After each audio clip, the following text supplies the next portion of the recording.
Hi, this is Seth David from the world-famous Nerd Enterprises Incorporated, bringing to you another special screencast. This is a continuation of a previous video that I did called Technical Analysis. Lesson 1 was on financial strength, but technically, that was the wrong term to use. Technical analysis is a term that specifically refers to analyzing trends in the market price of a stock and other related ratios and formulas. So what we're looking at and talking about here is really fundamental analysis. So I've renamed it accordingly, and we're calling this one Fundamental Analysis for Small Business. And as you can see, I've completed my template now. So we're going to go through it. We're going to go through how to populate the data using the sample QuickBooks company file. You're going to put the name of your company right in here at the top left where it says Dog Eat Dog Inc. And then, of course, you're going to set your cutoffs. What periods are you going to want to look at? If you're going to want to look at a several-year period, then you put the December 31st ending date right here in the header of this in this row. I can't talk. In the header right here, where you see the dates that I've got, and the NAs are because in the sample company file, you'll see in a minute that we've only got data for these 2 years that are put into the future because it's sample data. So you'll put whatever years or quarter ending dates are applicable. And then, of course, you're going to want to run the reports accordingly in QuickBooks. So we come over to QuickBooks, and we want to start with the balance sheet. And you can total this by a bunch of different things. You can do it daily, which is going to be an awfully big report. I'm going to do it by year, and I want to set it for all years. In my case, what you'll want to do is come in here to Modify Report and set your date range so that you've covered whatever the appropriate period is. And then right in here you can do the same thing as I had done on the face of the report by setting how you want to display the columns, whether it's by year, quarter, or month. Pretty much those are the ones you're most likely going to be working with, is year, quarter, and month. So I'm going to stick with years, and then let's export this to Excel. Now, once we're in Excel with this, it's a simple copy and paste from all the appropriate categories. So you can use your Control-Tab to switch between open worksheets. Make sure these are the only two that are open. If not, you'll have to hit the Tab key a few extra times till you get around to what you're looking for. But the first thing we need is the current asset. So I go to my balance sheet, and I find my current assets right here, total current assets. Control-C to copy, Control-Tab takes me back. And I can go to my paste and paste special here and paste the values OK. And there's a fast button. Then I need inventory. So let's find inventory here. Control-C, Control-Tab, and then paste values. Accounts receivable. Control-C, paste values. Very simple process. So I'm going to fill in the rest of this. You do the same thing for the profit and loss. You run it for the same cutoffs, whatever you're looking at, and then you can copy and paste the data. Of course, you can manually key it too. I just think it's faster and easier and more fun to do it this way. So stay tuned. I'll be right back with most of the rest of this filled out. There's a couple of other things I need to show you how to do.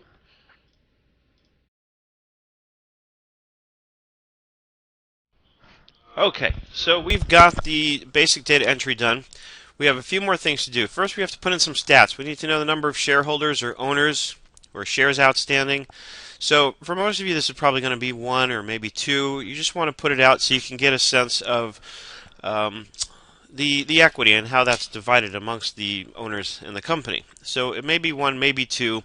And if you're doing this for a client you're not sure, then what we want to do is we want to go to the QuickBooks file, look at the profit and loss, and look at officer salaries. So here we've got officer's compensation. I've got nothing in the first year, but obviously there is at least one owner. And in the second year, there is just the one person, Damon Levy. So we're going to put in a 1 for both years on this. And then we have to look at the number of staff employees. For officers, once again, we're going to put 1 for both years. Number of staff, go back to the payroll in QuickBooks and look at gross wages. Again, we had nobody in the first year. It looks like this company started at the end of 2014. And so we run it we double-click the number from the 2015 year, and then here we can total it by payee just to see how many different payees we have, and that's the number of employees. Pretty simple. So we've got 2 here, and that's what we're going to put in for the second year. So we have total employees of 3. And that's basically how you want to do this. Now we have to look at accounts receivable and average inventory, average accounts receivable and average inventory for the purposes of calculating their turnover ratios. So I've hyperlinked this, and you can click on average accounts receivable, or you can click on the buttons here, average AR, average inventory. Either one gets you to the same place. And what we want to do, technically the formula for the turnover can be calculated using an average inventory that's calculated based on the first and last month's receivable balance divided by 2. It's a bit of a crude way to do it, though, because you aren't really taking into account fluctuations that may have occurred during the middle of the year. So I prefer to do it on a monthly basis, and accordingly I gave you a table in order to do the calculation just that way. So what we want to do is we want to come back here. Let's look at the balance sheet, and this time we do want to total it by month.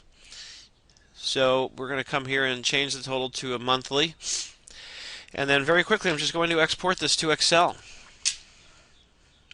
And I'm going to show you an Excel trick here that makes it very quick and easy to paste the numbers in. Notice we're starting here at September in 2014. There's no accounts receivable. In fact, I think we had established that right up here in the balance sheet numbers. There was no accounts receivable, so we really go right to 2015 in order to get the accounts receivable balance, and that doesn't start until September of that year. So we're going to take these numbers here from September through December. We're going to Control C to copy, Control Tab to come back in. Let's go into our average accounts receivable. Over here we come to September, then I can tab over, and what I want to do is do a paste special, values, and transpose, because that will take them from a row format and put it into a column format.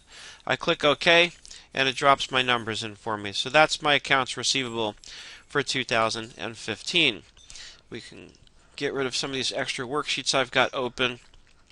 And now we need to do the same thing for inventory. So inventory, we had balances throughout starting in September of 2014. So again, we can use the button I put here to calculate the average inventory. We're going to start with 2014, which started in September. Control Tab. Let's just grab the numbers from September through December here. Control C. Paste special, values, transpose. Now let's go get to 2015, which is everything else all the way across. Control C, Control Tab. Back up here to January 2015. Paste, paste special, values, transpose.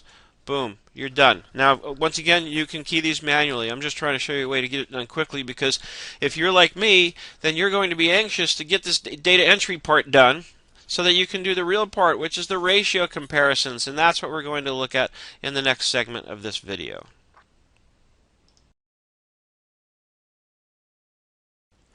Now, before we get into this, once you've done the data entry, it's always a good idea to go back and review, just to make sure that we've got everything done and that everything looks right.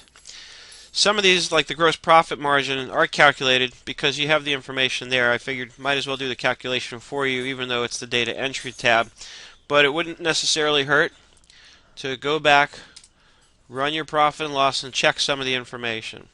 So just to make sure that the data entry is all done correctly, I can change this to all dates. I come over here to modify report, and I choose percent of income here under the display tab. Click OK. So I can see that my gross profits are correct. Make sure you remember to total it by year. And so I've got 54% and 66.8%, and that's what I've got here. Of course, we've got it rounded on the QuickBooks file. So everything else looks good. We just want to make sure, and this way, this is what we just entered here. The accounts receivable average is flowing over from these worksheets. Again, you can click on them to double check that these numbers are flowing correctly. I've got 73,234 and 113,411. And sure enough, that's what's flowing over here. Just to make sure everything's done right, make sure you didn't mess up one of the formulas or something along the way, because I'm not protecting this. When you download this sheet, it's unprotected, because I want you to be able to get in here and play with it and learn how the formulas are written. So I'm leaving it completely unprotected so that you can really learn from it. That's how I learned how to do all this stuff, is by simply looking at other people's formulas, tracing them, and seeing what they did. So now we're ready, once we've confirmed that the data entry is done properly, to start taking a look at the ratios. So we go to the ratios table. And what I've done here is I've laid out the ratios that I figure are probably most commonly going to be used for small businesses, and I broke them out into the categories. The first thing we're looking at is the growth rates. The first year, of course, is going to be, there's nothing to compare it with. There's no previous period, so that's going to be 0. But starting in the second period, this looks at the percent increase in revenue and the percent increase in net income. It's good, useful information. This one I think is pretty self-explanatory, pretty obvious. We'd like to see this increase as time goes on. And if we see that it decreases when we look at a particular year, then we may want to go in and explain why. At the same rate, if we see a substantial increase, or for that matter, if we just don't see what we would expect to see, knowing our business, knowing what we think the numbers should look like, anything that's different from what we would expect, we want to take a look and do the research and try and see if we can explain it. You'll also notice to the left I've got some of these ratios highlighted. So the quick ratio and the current ratio I went over in the previous video, but I'll reiterate, these ratios are telling us how liquid are we? How easily are we able to pay off our liabilities with the assets we have? The quick ratio takes the inventory out of the equation. So it's a little bit more of a look at what's the true liquidity in the event that we couldn't actually sell off our inventory. What does that look like? Here again, the numbers look healthy, but as I also pointed out, could be an indication we're not investing our assets wisely. It could mean that we're keeping too much in assets and not investing enough into the growth of the company. So again, we have to look at this stuff all in context. And I'm going to explain what these hyperlinks do, which is very simply, I've got the next tab, which is your definitions here. And so some of the major ratios, what I did was I went onto a website and I took the information from this website called Investopedia, and the link is all in the resources button, which I'll get to. But I took the information from them because they had laid it out so nicely for each of these, and I put it into a layout that I figured would be a nice dashboard for you. But you've got the definitions. It shows you the formula. It explains what does the ratio mean, and also the second piece gives you a bit of insight into how to interpret the ratio, how to interpret what it's telling you about your company's numbers. So, and then I gave you the hyperlinks back up here that take you back to the ratios. So, the financial strength, looking at the quick ratio, looking at the current ratio, there's no long-term debt on this company's books, so there's nothing to look at here. And as far as the ratio itself goes, I figure it's pretty self-explanatory. We're looking at long-term debt divided by total equity, which is an indication of how well are we putting our debt to use. Remember, we're looking at the financial strength of the company. So, are we using that debt? Because remember, there's a cost associated with it. There's interest. Are we using it effectively? Is it producing a lot? Is there a lot of equity coming back into the business because of the earnings that we're generating, because of the debt that we took on? Total debt to total equity, same thing, but looks at it a little differently. It includes the current debt. And then the earnings before interest and taxes, EBIT, cover. This looks at our ability to pay the interest expense that we have associated with that debt that we've taken on. So here there is none. There's no interest on the books. The debt that you see represented here is all current debt. It has nothing. There's no interest on it. It's your payroll liabilities and it's your trade accounts payable essentially on this company's books. But most companies, or many companies I should say, will very likely have long-term debt, loans that they've taken out, lines of credit, credit cards that they're using, which would be in the current section, but still actual debt that they've taken on in order to finance the business. So these ratios will become very meaningful to look at when you have those situations on your books. Next, we're looking at management effectiveness, and I've just got the two major ones here, return on assets and return on equity. And essentially, as you'll see in the definitions, what this is telling me is it's giving me an idea of how well is management using the assets? Are the assets just sitting there, not actually producing a return, not earning anything, or are they being invested and put to good use?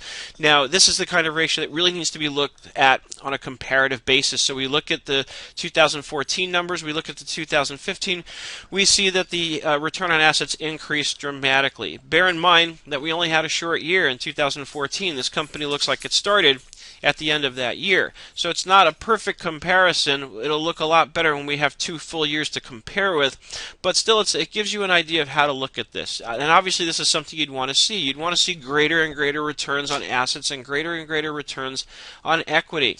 So this is looking at sales in comparison with equity and sales in comparison with your assets. Next, we have the profitability. This is straightforward. It's just what did the gross profit margin percentage do from one year to the next. In the first year, our profit margin was 54.03. In the second year, 66.83%. It increased. That's good. Also want to bear in mind, though, are we overcharging our customers? Because if we're doing that, then we're running the risk that competition could come in, undercut us, and take market share away from us. So it's not necessarily a good thing something just that you keep increasing your gross profit. It's something you want to manage. Earnings before interest, taxes, depreciation, and amortization. That's what EBITDA, EBITDA, stands for. And so we're looking at the gross profit margin without regard to the interest, taxes, depreciation, and amortization. It's a really pure, raw look at just operating profit margin. Notice it's substantially less when we take out the other stuff. And it should be. It should be a narrower look. And then operating margin is a little bit different. It looks at everything except for the depreciation, I believe. I actually forgot what that ratio looks at. Let me check that out for you. So I'll be honest, I paused the recording because I forgot exactly how this formula was calculated. I spent a lot of time actually researching all these ratios and putting it together. The operating margin is looking only at operating income. And if you go back to your data entry tab, you'll see the operating income is calculated here. And it's a simple function of gross revenue minus operating expenses. So we're not taking cost of goods sold into account. We're not taking depreciation into account. The idea is to look at just what happens from operations. It might be a fairer ratio to look at by doing it based on the gross profit so that you are considering cost of goods sold. But when I looked up the definition, it was strictly gross revenue minus operating expenses just to see what that looks like. That's why it's so much higher, because we're not getting our cost of goods sold factored into that. So it looks like we have a much higher profit margin. And it just gives us a sense of what the total revenue is compared with the total operating expenses. So again, the kind of thing we'd want to see increasing over time, but taking that into context, we'd want to make sure that we're not overdoing it, because again, we expose ourselves to the potential for competition to come in and take away market share. The last section here, we've got the efficiency ratios. The efficiency ratios are just that. It looks at how efficient are we running, or how efficient are we at running the business? How efficient is management at running the business? So one of the metrics that we looked at, which I thought was a very interesting one, is total revenue per employee. Now, we have a few more employees in the second year. We have a lot more revenue also.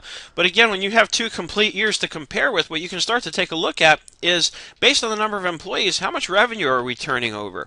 And we can get a sense of how efficient we're being, because we get a sense of how many employees does it take to generate $1 of revenue. And if the number of employees is staying the same, if we're not hiring anyone, if we haven't let anyone go, and the revenues are increasing, that means theoretically that the employees are being productive. They're improving at their own efficiency. If, on the other hand, we see that the revenue per employee is dropping, it could be suggesting that our employees are not as efficient as they used to be, and that could be an indicator that we need to take a closer look at something. It doesn't mean we have to fire everybody.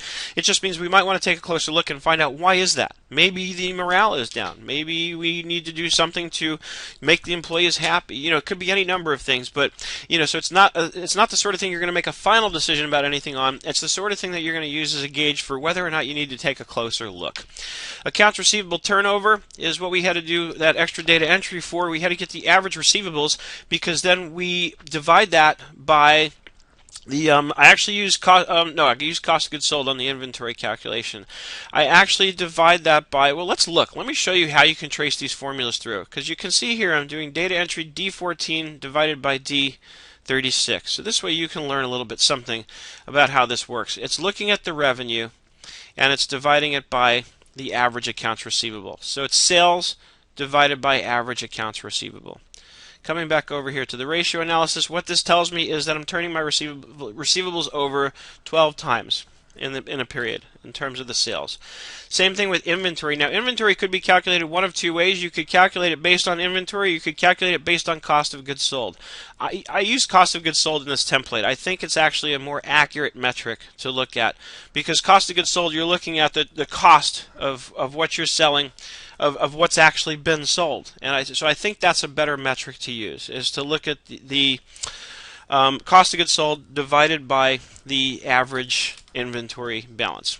And that gives us a sense of what the turnover is.